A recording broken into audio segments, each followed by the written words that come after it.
그리스도 예수의 종 바울과 디모데는 그리스도 예수 안에서 빌립보에 사는 모든 성도와 또한 감독들과 집사들에게 편지하노니, 하나님 우리 아버지와 주 예수 그리스도로부터 은혜와 평강이 너희에게 있을지어다. 내가 너희를 생각할 때마다 나의 하나님께 감사하며 간구할 때마다 너희 무리를 위하여 기쁨으로 항상 간구함은 너희가 첫날부터 이제까지 복음을 위한 일에 참여하고 있기 때문이라. 너희 안에서 착한 일을 시작하신 이가 그리스도 예수의 날까지 이루실 줄을 우리는 확신하노라. 내가 너희 무리를 위하여 이와 같이 생각하는 것이 마땅하니, 이는 너희가 내 마음에 있음이며 나의 매임과 복음을 변명함과 확정함에 너희가 다 나와 함께 은혜에 참여한 자가 됨이니라. 아멘. 먼저 우리 신앙 고백하고 말씀 받도록 하겠습니다. 주는 그리스도시요 살아계신 하나님의 아들이시니이다. 아멘. 빌립보서 오늘 1장 1절에서 7절 말씀을 통하여서 복음의 일을 누리는 전도자라는 제목으로 우리 말씀을 받아야 되겠습니다. 우리 현장에 가면 너무나 열심히 최선을 다해서 사는 사람들이 많이 있습니다. 특히 이제 먹고 사는 문제 때문에 너무나 치열하게 사는 사람들도 많이 있습니다. 직업도 뭐 한 개가 아니라 2개, 3개, 어떤 사람은 4개, 이렇게 여러 가지 직업을 가지고 너무나 열심히 사는 사람들 많이 보게 됩니다. 그런데 좀 자세히 보면 하나님 없이 인생의 수고와 노력을 하고 있는 사람들이 너무나 많이 있습니다. 지금 뭐 뉴스에 많이 뜨고 있는 그 인물들 보면 최고의 경력을 가지고 커리어를 쌓았던 사람들이 있는데, 지금 개인의 뭐 탐욕과 개인의 그런 여러 가지 문제로 인하여서 무너지고 있는 것들을 우리가 볼 수가 있습니다. 이런 것들을 보면서 하나님 없이 많은 사람들이 수고의 삶을 살고 있는데, 우리는 그런 삶이 아니라 하나님의 말씀을 따라서 하나님의 인도함과 응답을 받는 그러한 전도자, 하나님의 자녀의 삶을 살아야 되겠다는 것을 또한 붙잡게 됐습니다. 물론 우리가 최선을 다하고 열심히 살아야 되는 것은 기본적으로 우리가 살아야 될 자세이죠. 그런데 불신자뿐만 아니라 많은 수의 신자들이 세상 속에서 막 열심히 노력하고 수고하고 있는데, 자세히 살펴보면 나 중심의 상태로 내가 주인이 돼서 내가 원하는 것, 내가 소망하는 것, 나의 것, 나의 성공, 나의 이름을 위해서 지금 살고 있는 것이 문제인 것입니다. 시편 127편 1절에는 분명히 이렇게 말씀하고 있습니다. 여호와께서 집을 세우지 아니하시면 세우는 자의 수고가 헛되며, 여호와께서 성을 지키지 아니하시면 파수꾼의 깨어 있음이 헛되도다. 하나님께서 우리와 함께 하시고 하나님께서 우리 삶 속에 역사하셔야지만 우리의 열심도 우리의 노력도 의미가 있습니다. 그런데 하나님이 없이 수고하고 열심히 하고 노력하는 것은 분명히 헛된 것이고, 하나님이 원하시는 열매와 응답을 못 얻게 된다고 성경은 계속해서 말씀하고 계십니다.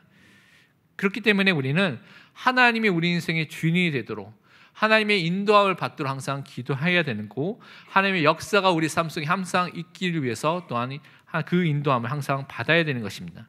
그렇지 않으면 우리의 노력과 수고가 헛된 것이 된다고 분명히 성경은 경고하고 있습니다. 우리 모든 상황 속에서 항상 하나님을 인정하시고 하나님의 주인 된 것을 고백하시고 시인하시기를 바랍니다. 그리스도가 주인 된 것을 인정하고 고백하고 시인할 때 하나님께서 주시는 그 창조의 응답이 우리 삶 속에 임할 줄 믿습니다. 누가복음 5장에 보면 예수님께서 시몬 베드로를 제자로 부르신 장면이 나옵니다. 그리고 그의 형제들과 또 다른 제자들을 부르신 장면이 나옵니다. 그들에게 이제 사람들에게 말씀을 전하면서 말을 전할 때 그들에게 배 우편에 이렇게 그물을 던지라고 말씀하시죠. 그런데 누가복음 5장 5절에서 6절에 이렇게 말씀하고 있습니다. 시몬이 베드로죠. 베드로가 대답하여 이르되 선생님, 우리들이 밤이 새도록 수고하였으되 잡은 것이 없지만은 말씀에 의지하여 내가 그물을 내리리이다 하고, 그렇게 하니 고기를 잡은 것이 심히 많아 그물이 찢어지는지라. 이 시몬 베드로는 그냥 취미로 낚시하거나 그런 사람이 아니라 어부입니다. 그러니까 그 갈릴리 바다 호수에 대해서 전문가고 너무나 잘 아는 사람이죠. 근데 그 전문가가 밤이 새도록 고민하면서 노력하고 열심히 다했는데도 한 마리도 잡지 못한 상황 속에 있었습니다. 그런데 예수님께서 말씀하시고 그 말씀에 의지하여 그물을 던졌을 때 그물이 찢어질 정도로 하나님께서 역사하신 것을 체험하게 됐습니다. 그래서 자신이 죄인인 것을 고백하고 그리스도를 따라가는 제자의 삶이 시작된 것을 우리가 알 수가 있습니다. 전문가가 아무리 노력해도 안 되는 것을 창조주 되시고 하나님 되신 예수 그리스도가 말씀하시고 그 말씀을 따라갈 때 창조의 역사가 우리 삶 속에 임하게 되는 것입니다. 그래서 우리는 다른 것이 아니라 말씀을 따라가는, 말씀 속에 있는 하나님의 자녀로, 전도자로 서시기를 또 바랍니다. 하나님 자녀는 말씀을 잡고 말씀 속에 인도함을 받아서 응답을 받아야 합니다. 그래서 항상 언약 안에서, 복음 안에서, 말씀 안에서 모든 일을 하시기를 바랍니다. 언약과 말씀의 생명을 그래서 우리는 거는 것이고, 그 말씀이 선포되는 예배에 우리는 생명을 거는 것입니다. 그것을 통하여 하나님의 역사와 인도함과 응답이 있기 때문에 여기에 우리의 모든 방향을 맞춰야 될 줄 믿습니다. 우리가 가진 또한 어려움과 사건과 고통과 문제는 그것을 통한 하나님의 영광이 드러나는 문제와 사건과 어려움인 것을 우리는 또한 확인하고 믿어야 되겠습니다. 모든 것을 통하여서 하나님께서는 합력하여 선을 이루고 모든 것을 통하여서 하나님께 영광이 드러나도록 하나님께서 역사하고 계십니다. 그런데 특별히 우리가 갖고 있는 문제들 중에 직접적으로 더 확실하게 하나님께 영광을 돌리는 그런 문제들이, 사건들이, 어려움들이 있다는 것입니다. 요한복음 11장에 보면 예수님께서 나사로가 중환병에 걸려서 죽게 될 상황이라는 소식을 듣게 된 그 이야기가 나오고 있습니다. 그 이야기를 듣자마자 우리가 사랑하는 사람과 우리가 알고 있는 사람, 친한 사람이 그런 어려움이 있다면 당장에 가서 우리가 도와야 되겠죠. 그런데 예수님은 이상하게도 이틀 동안 그 현장에 더 머무시다가 그 현장으로 갔습니다. 그런데 그 현장에 도착했을 때 이미 나사로는 죽은 지 하루, 이틀, 사흘, 나흘이나 됐다고 성경은 말하고 있습니다. 완전히 사람들이 보기에는 완전히 죽은 자였죠. 그런데 그를 살리는 기적을 행하셨는데 요한복음 11장 4절에 그 중병에 걸렸을 얘기를 들었을 때 예수님께서 이렇게 말씀하셨습니다. 예수께서 들으시고 이르시되 이 병은 죽을 병이 아니라 하나님의 영광을 위함이요 하나님의 아들이 이로 말미암아 영광을 받게 하려 함이라 하시더라. 죽을 병이 아니라고 했는데 현장에서는 나사로가 죽어 있었습니다.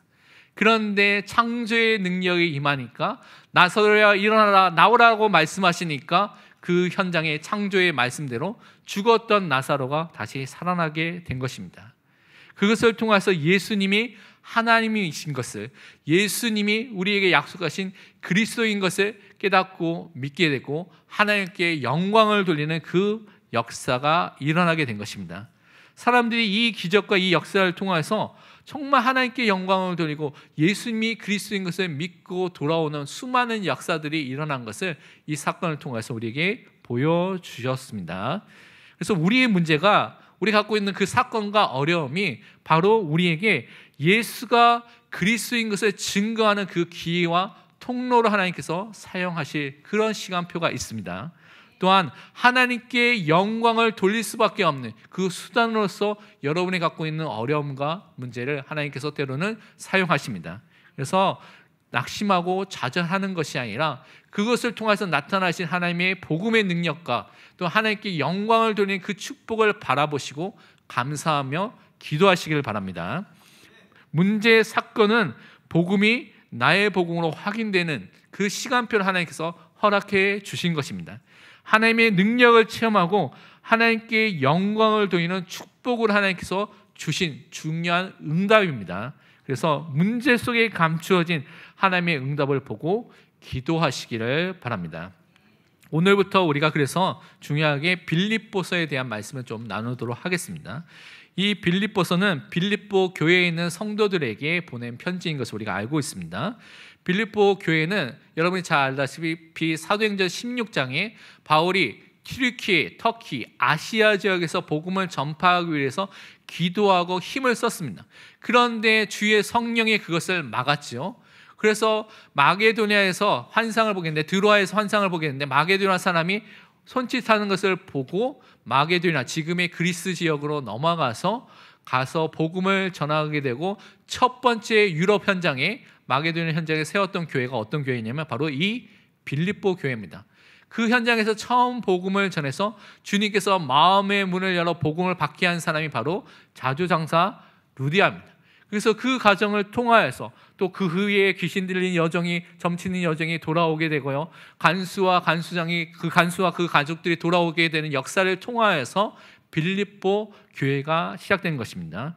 그래서 그 교회를 향해서 지금 바울이 편지를 쓰고 있는데, AD 62년경에, 서기 62년경에 로마의 감옥에 있을 때 바울이 빌립보 교회에 이 편지를 썼습니다. 이 편지를 통하여서 복음으로 그들을 격려하고 위로하면서 복음의 사람으로서, 영적인 사람으로서 그들이 흔들리지 않고 더욱더 굳건하게 세우도록 말씀을 전달하는 것이 이 빌립보서입니다. 그래서 우리가 이 말씀을 통하여서 우리가 정말 복음을 통하여서 힘을 얻고요, 흔들리지 않는 그리스도의 제자로, 전도제로 세워지는 그 응답을 또한 확인하고 누려야 될 줄 믿습니다. 오늘 말씀을 통하여서 그래서 우리는 전도자로서, 복음의 일에 참여한 자로서, 그 일을 누리는 사람으로서 하나님의 역사 속에 인도함을 받는 하나님의 자녀로서는 그 응답을 확인해야 될 줄 믿습니다. 먼저 우리가 확인하고 먼저 붙잡아야 할 것이, 첫 번째로 영적인 정체성과 신분을 잊지 말고 날마다 누리시기를 바랍니다. 어디에 있든지 어떤 상황이든지 여러분에게 이미 가진 이 하나님 자녀의 축복과 전도자라는 신분과 정체성은 변하지 않습니다. 이것을 항상 누리기를 바랍니다. 오늘 1절에 첫 번부에 이렇게 말하고 있습니다. 그리스도 예수의 종 바울과 디모데는 이라고 설명하고 있습니다. 우리는요, 전도자 하나님 자녀는 그리스도 예수의 종으로 부르심을 받은 너무나 귀중한 존재입니다. 우리가 예수를 그리스도로 믿을 때 그 그리스도를 나의 그리스도로, 나의 주인으로, 주로, 구주로 인정하고 시인하고 고백하고 믿어서 구원을 받게 됐다고 성경은 말씀하고 있습니다. 그 사람들이 예수 그리스도의 종이 된 것입니다. 예수님을 그리스도로 믿게 된 것인데, 예수님만이, 그리스도만이 하나님 만나는 유일하고 온전하고 새로운 살 길이 되신다는 것을 우리는 믿어서 구원을 받게 된 것입니다. 그리스도의 그 십자가를 통하여서 우리의 과거와 현재와 미래의 모든 죄 문제들, 그리고 원죄와 자범죄라는 우리 인생의 모든 죄 문제들 예수님께서 다 담당하시고, 십자가를 통하여서 완전한 속죄와 유일한 속죄와 또한 영원한 속죄를 이루신 것을 우리는 믿고 구원을 받은 것입니다. 또한 그리스도만이 모든 사탄의 권세를 이기시고 만왕의 왕, 만주의 주가 되어서 우리에게 참된 승리와 자유와 해방을 허락해 주신 것을 우리가 믿고 구원을 받은 것입니다. 그래서 이 그리스도의 일을 하신 예수를 믿을 때 우리는 구원함을 받고 그리스도의 종으로 부르심을 받은 그 응답의 사람이 된 것입니다. 고린도전서 7장 22절에 이렇게 말씀하고 있습니다. 주 안에서 부르심을 받은 자는 종이라도 주께 속한 자유인이요, 또 그와 같이 자유인으로 있을 때에 부르심을 받은 자는 그리스도의 종이니라. 우린요, 주 안에서 참된 자유자입니다. 그래서 그 자유를 누릴 사람이면서도 그리스도의 종으로 부르심을 받았습니다. 다른 말로 그리스도가 우리의 주인이기 때문에 그 그리스도의 지도함과 인도함을 받는, 그 안에서 모든 응답을 누릴 사람으로 우리 하나님 자녀를, 전도자를 불러주셨습니다. 그래서 종이기에 우리의 관심은 그리스도가 어떤 관심을 갖고 있는지, 하나님의 원하시는 그 관심에 우리의 관심과 마음이 있어야 될 줄 믿습니다. 항상 주인이신 예수 그리스도의 인도하심에 따라서 거기에 초점을 맞추고 사는 하나님의 자녀로, 전도자로 사시기를 바랍니다. 그래서 우리는 지금 예수 그리스도께 내가 초점을 맞추고 있는가?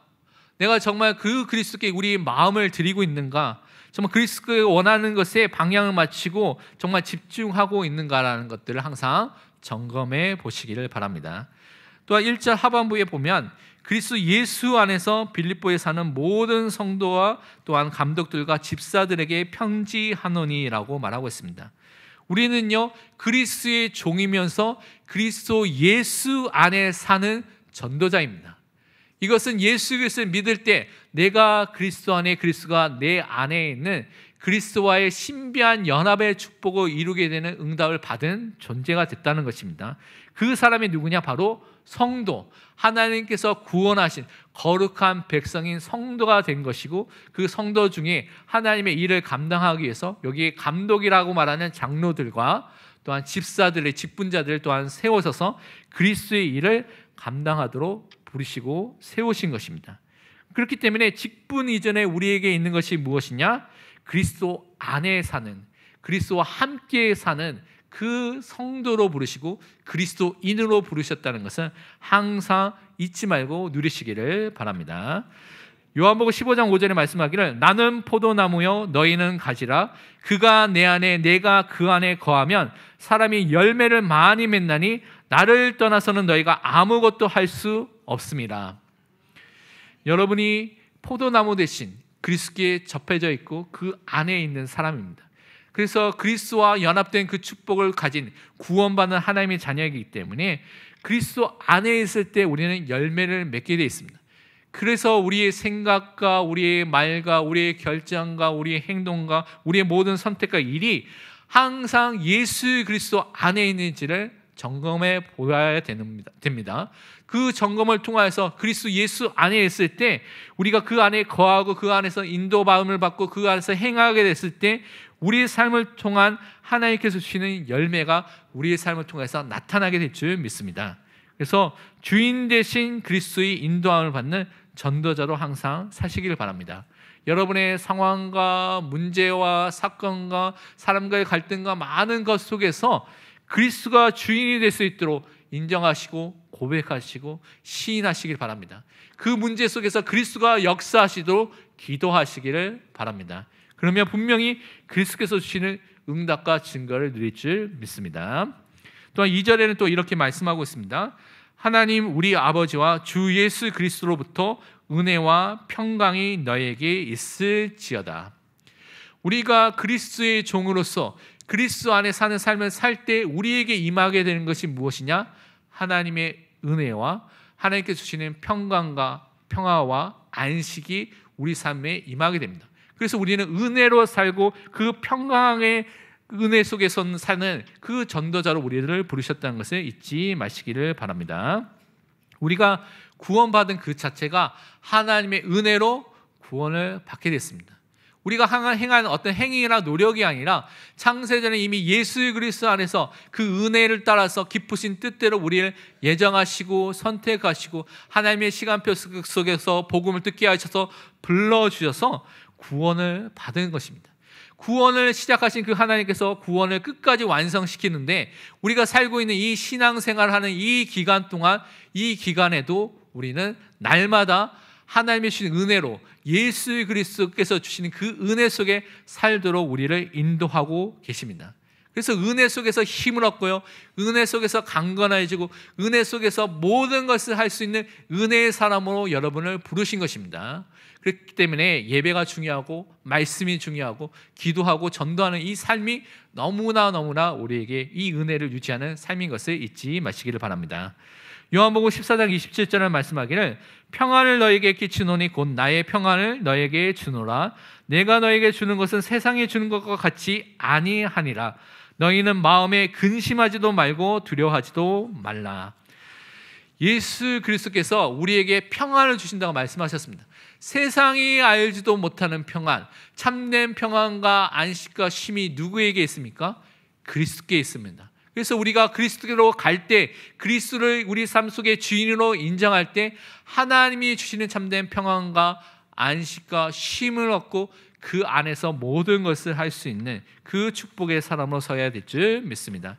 그래서 우리가 날마다 우리의 정체성, 그리스도의 종으로 부르시고 그리스도 예수 안에서 사는 사람으로서 그 은혜와 그 평강과 그 축복을 누릴 수밖에 없는 그 하나님의 자녀고 전도자로 부르신 것을 잊지 말고 사시는 전도자의 축복이 있기를 축원드립니다. 두 번째로 우리가 붙잡아야 될 것이 무엇이냐면 복음의 일에 참여하고 누리는 전도자로 우리를 부르신 것을 또한 붙잡아야 되겠습니다. 오늘 3절 4절에 이렇게 말씀하고 있습니다. 내가 너희를 생각할 때마다 나의 하나님께 감사하며 간구할 때마다 너희 무리를 위하여 기쁨으로 항상 간구함이라고 되어 있습니다. 기도할 때마다 기쁨이 되고요, 생각할 때마다 하나님께 감사가 되는 전도자로 부르심을 받은 것입니다. 그런데 우리 현장에 보면 생각하거나 기도할 때 좀 걱정이 되는 사람들이 있습니다. 기도할 때 아버지 하나님 어떻게 해야 됩니까? 라는 이런 말들이 나오게 되는 그런 사람들이 간혹 있습니다. 그렇죠? 근데 그런 사람들도 하나님 분명한 계획이 있습니다. 자녀들 볼 때도 그런 사람도 있거든요. 제가 4남매인데 제가 첫째이고 저 2명의 여동생과 막내 남동생이 있습니다. 4남매인데 부모님 보시기에 저를 볼 때 조금 제가 생각하기에는 제 기준이지만 기쁨과 아마 감사가 조금 되지 않았을까. 왜냐하면 사건과 문제를 별로 안 일으켰습니다. 제가 모범생처럼 살기 때문에 지금도 그렇게 보이죠? 그렇게 살았기 때문에 부모님 보기에는 그래도 공부도 어느 정도 하고 그렇게 사고도 안 치니까 기쁨과 감사가 됐던 그런 아이였던 것 같습니다. 그런데 제 막내 남동생은 걱정과 근심이 되는 아이였거든요. 초등학교 3학년 때 가출을 시작해서 한 달 동안 가출하면서 또 하나님의 은혜 속에 돌아오고 그 속에서 또 여러 가지 도벽도 생기고요, 또 중독의 문제도 있고요. 그러니까 초등학교 남은 기간과 또한 중학교 기간 동안 얼마나 많은 사건과 문제가 일어났겠습니까? 그래서 고등학교 때 복음을 받고 또 대학생 시간까지 치유받는 기간 동안 많은 시간이 걸렸는데 사실은 걱정과 근심이 되는 아이였는데 지금은 복음을 너무나 잘 전하는 전도자거든요. 자기 같은 문제 속에 어려움 있는 사람을 잘 이해하고 그들을 살릴 수 있는 전도자로 준비돼서 그 복음의 일을 하는 사람으로 세워졌거든요. 그것을 볼 때 걱정과 근심이 되는 아이들도 계속 기도하면 그것이 하나님께서 발판으로 만드시고 전도자로 세우시구나라는 것을 우리는 믿을 수 있습니다. 그래서 문제 속에 있는 사람, 지금 걱정과 근심이 되는 사람, 그런 자녀들, 그런 사람이 있다면 걱정하지 마시고 기도하시길 바랍니다. 정말 그들을 놓고 기도할 때 하나님께서 그 문제가 든든히 그들의 인생의 발판이 되고 전도자로 살 수밖에 없는 그 응답과 은혜를 분명히 주실 줄 믿습니다. 그래서 그 은혜와 그 응답을 분명히 우리에게 주실 줄 믿고 기도하시기를 바랍니다. 빌립보 교회는 근데 이제 성도들이 기쁨과 감사가 들릴 정도 바울의 그런 존재로서 그들이 든든한 배경이 됐던 것을 우리가 알 수가 있습니다. 왜냐하면 그들이 어떠한 상황에서도 흔들리지 않는 이 복음의 일에 함께 참여하고 함께 그 은혜를 누리는 사람으로 섰던 것입니다. 고린도전서 1장 8절은 이렇게 말씀하고 있습니다. 주께서 너희를 우리 주 예수 그리스도의 날에 책망할 것이 없는 자로 끝까지 경고하게 하시리라. 우리가 열심히 해서 흔들리지 않는 자가 되는 것이 아닙니다. 우리가 물론 예배도 드리고요, 말씀과 기도와 영적인 생활에 우리 힘을 다해야 되는 것은 당연히 우리가 해야 할 일입니다. 그런데 그것이 아니라, 우리 노력이 아니라 주님께서, 하나님께서 우리를 우리 주 예수 그리스도의 날에 책망할 것이 없는 존재로 하나님께서 우리를 견고하게, 끝까지 견고하게 세워주시고 붙잡아 주시는 것입니다. 그 은혜와 그 축복을 받은 사람이 바로 전도자, 하나님의 자녀입니다. 그러면서 우리는 복음과 은혜에 참여하고 누리는 전도자로 우리를 부르신 것을 또한 확신해야 되겠습니다.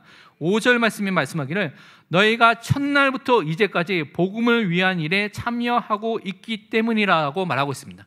그 기쁨과 감사가 되는 것이 이 빌립보에 있었던 처음 복음을 받았던 루디아와 그 가족들, 귀신 들려서 점쳤던 그 여종이 복음을 받아서 구원의 길 대신 그리스도를 통해서 살아냈던 그 여종과 또한 자결을 했던 그 낙심 속에 있었던 그 간수와 그 간수의 가족들, 그 모든 사람들이 처음부터 이 복음의 일에 관심을 갖고 참여하고 복음을 위해서 기도하고 함께 헌신했던 사람으로 섰다고 오늘 분명히 말씀하고 있습니다.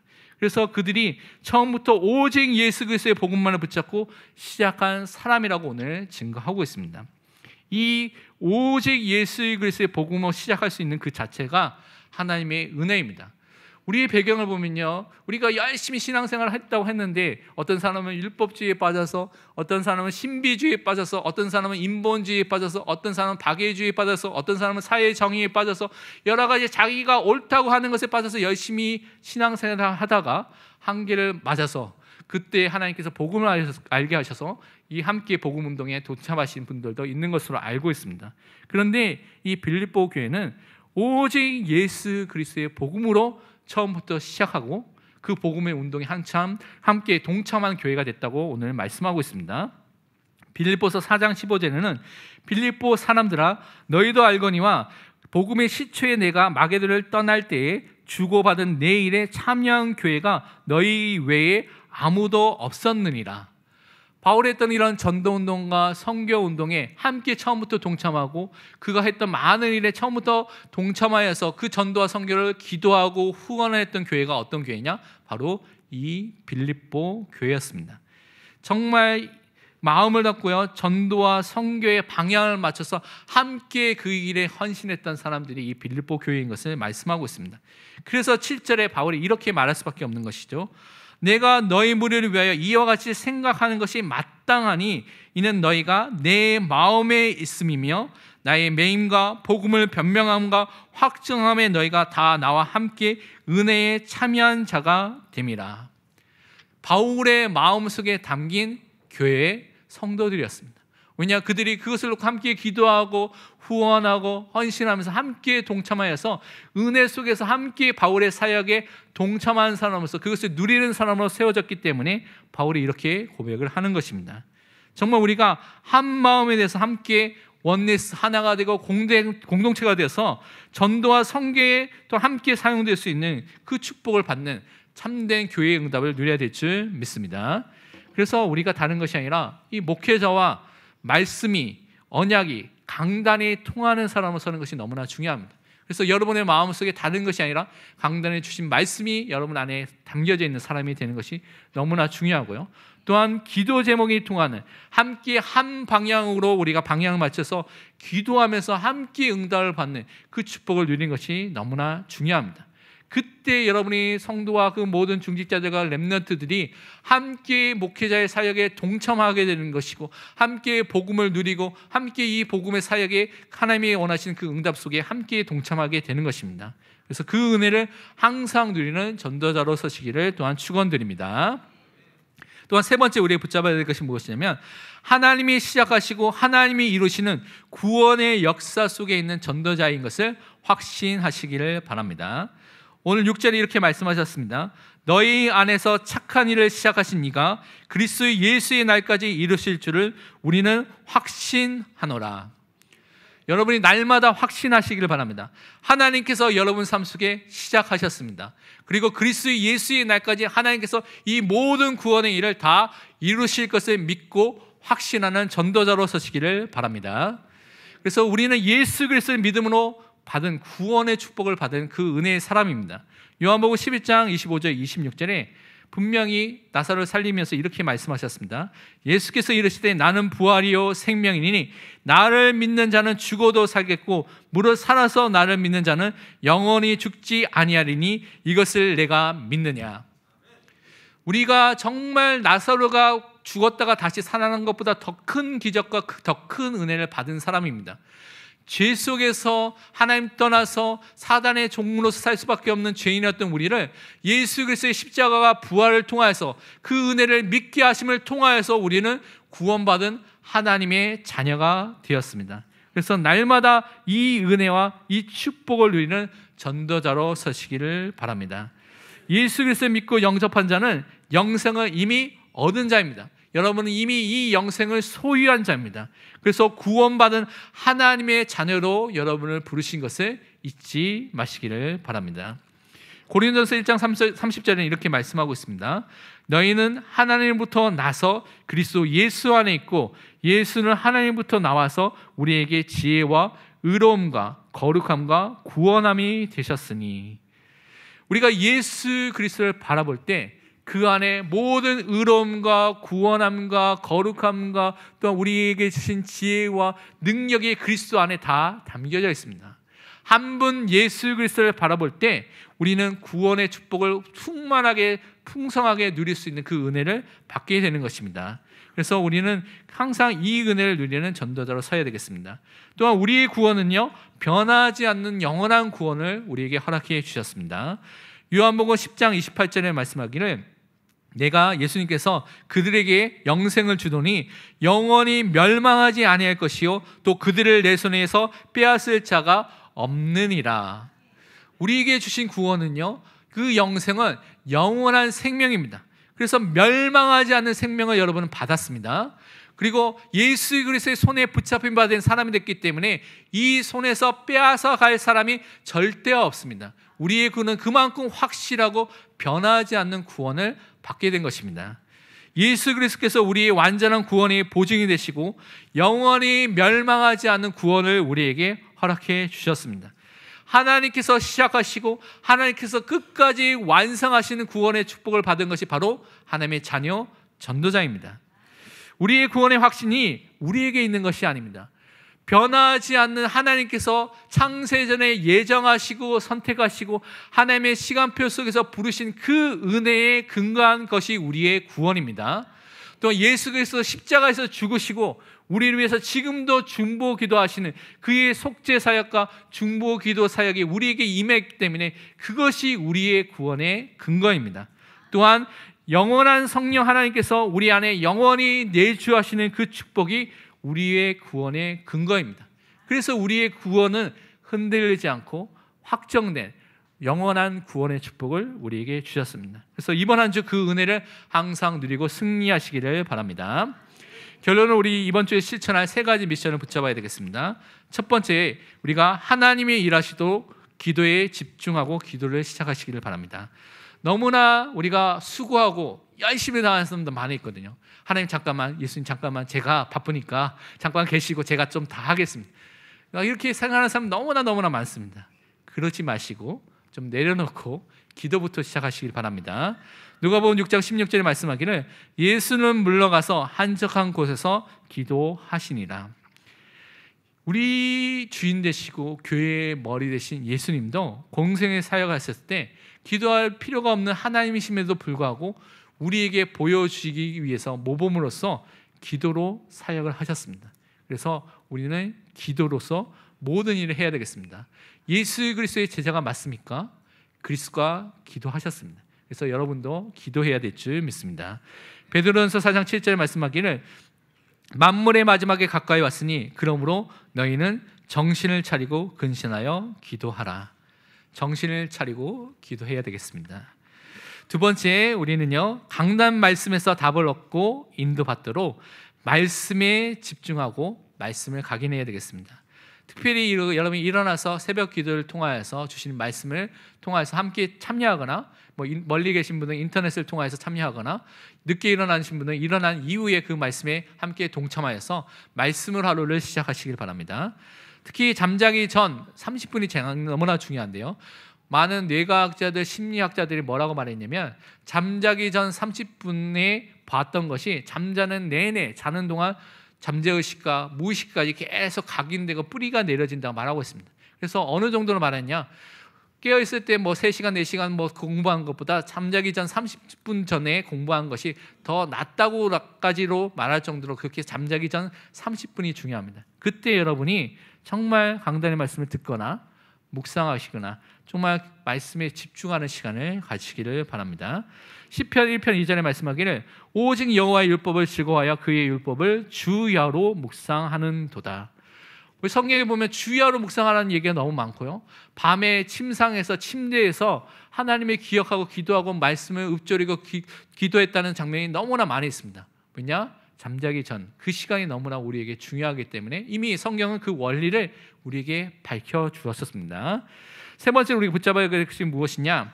성령의 인도하심 속에서 은혜를 주신 영적인 축복을 예배와 말씀과 기도와 전도 속에서 날마다 확인하시기를 바랍니다. 고린전서 2장 12절 13절에 말씀하기를 우리가 세상의 영을 받지 아니하고 오직 하나님으로부터 온 영 성령을 받았으니 이는 우리로 하여금 하나님께서 우리에게 은혜로 주신 것들을 알게 하려 하심이라. 우리가 이것을 말하거니와 사람의 지혜가 가르친 말로 아니하고 오직 성령께서 가르친 것으로 하니 영적인 일은 영적인 것으로 분별하느니라. 우리에게 너무나 주신 은혜로 주신 신분과 권세와 영적인 은혜, 축복들이 너무나 많습니다. 우리가 정말 하나님의 말씀 붙잡고 기도하는 건데 성령의 역사 속에서 그 축복을 확인하고 누리고 그것을 증거하는 전도자로 서시기를 바랍니다. 그래서 이번 한 주간 복음의 일을 참여하고 누리는 전도자의 축복이 있기를 축원드립니다. 기도하겠습니다. 하나님 감사합니다. 우리 모든 성도들, 렘넌트들, 모든 떤 중직자들에게 가장 성령 충만함을 허락하여 주시며 복음의 일에 참여하며 복음의 일을 누릴 수밖에 없는 은혜를 날마다 허락하여 주옵소서. 하나님께서 시작하시고 하나님께서 완성하신 구원의 축복을 온 세상에 증거할 수 있는 전도자로 살게 하여 주옵소서. 살아계신 예수 그리스도의 이름으로 기도합니다. 아멘.